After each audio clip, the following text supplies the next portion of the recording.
Coconuts TV. I can't even believe it's from planet Earth. I mean, I'm convinced it's from aliens. I don't know, but yeah, it's that powerful. On the Thai island of Koh Phangan, hedonism and drug use run rampant. Every year, thousands of revelers descend upon the infamous full moon party, keen on getting drunk and high.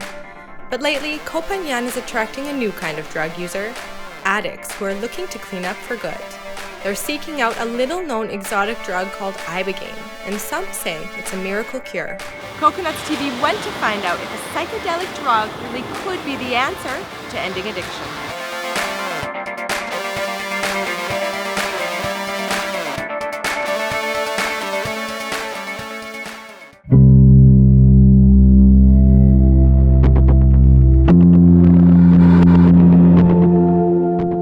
Brock Gorges is a heroin addict.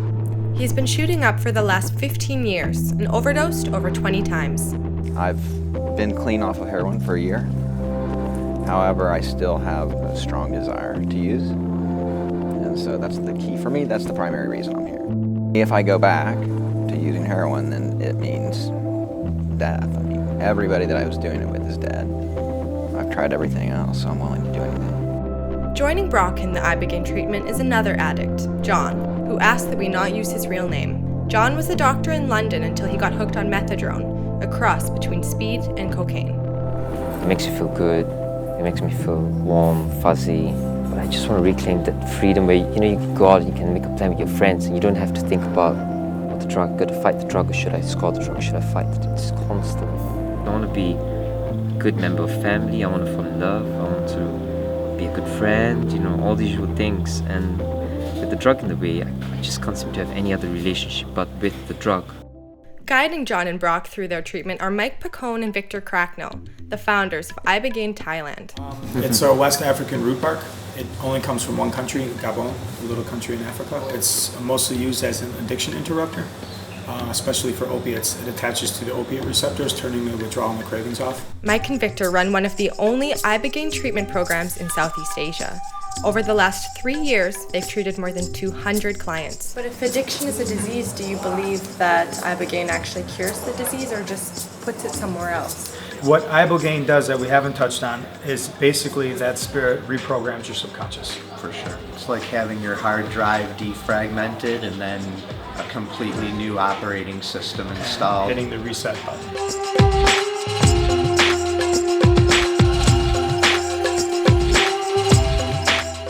They treat their patients at an idyllic seaside hotel on Koh Phangan.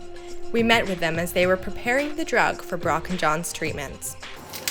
And this would be the HCl.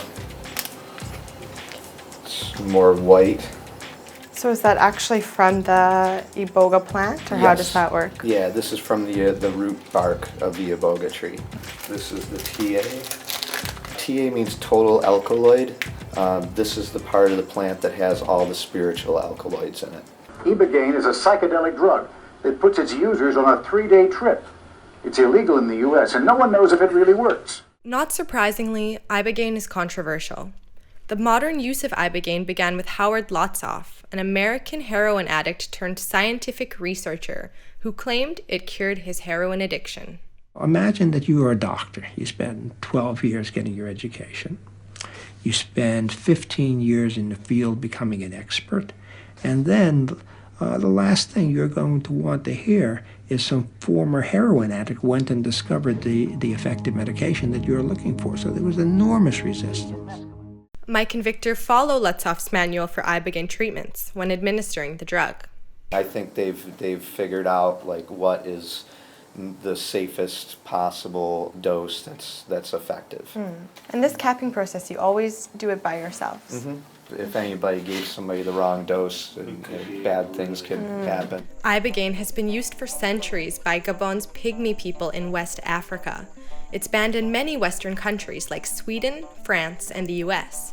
But here in Thailand, the drug is a legal form of psychedelic therapy. Ready. I'm ready. Love it. Takeoff is in 30 minutes.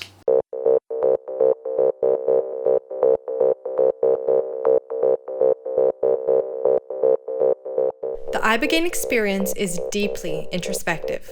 A journey can last for upwards of 24 hours. Whatever's happening under those masks, it has to be more interesting than what we see here in the room.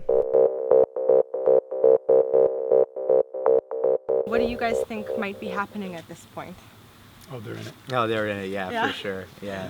Now is the first phase can be usually a little bit softer, mostly just random images from the subconscious, maybe shapes or animals or something.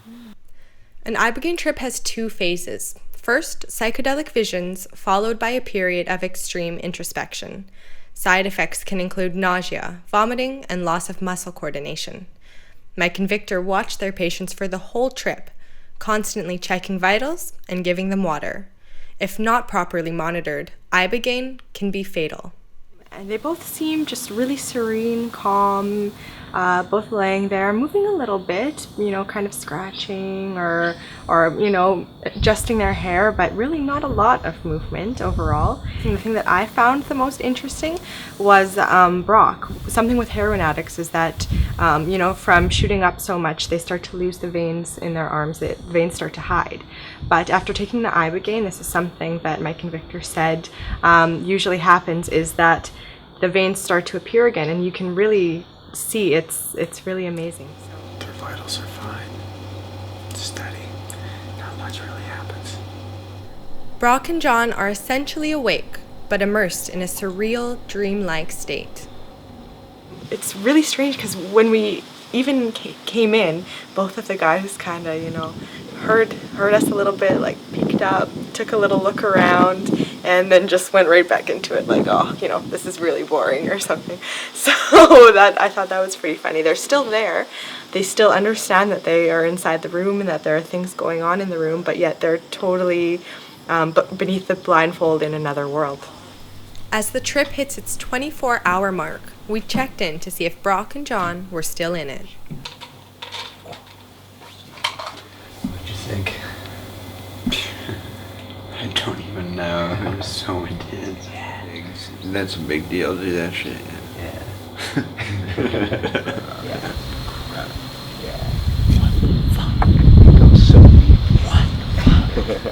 But it felt like for me, there were just hundreds of spirits that shouted out, "Welcome, welcome." And they were everywhere and they started dancing. I was like, this is really weird, what's going on? It was bizarre, it was strange. And it was funny that me and Victor were having a chat earlier and I'd seen this little Chinese lady. And he says a lot of his other patients have seen her as well. There's nothing like it on the planet, honestly. For what it does to a person physically, metaphysically, spiritually, it's just a gift from God, really. We spoke to Brock and John again the following week to see how they were feeling about the experience. I feel like I just had a new operating system, just put bodily in me. I wouldn't do it again. It was really scary and uncomfortable. A lot of violent stuff happening. A lot of feeling like I'm running for my life. And like I was gonna die. And then I just popped out of it. Whatever your issues, it clears them. And I don't know how, but I don't really care how. Just a few days ago when I wake up, it'd be like, fuck, another day.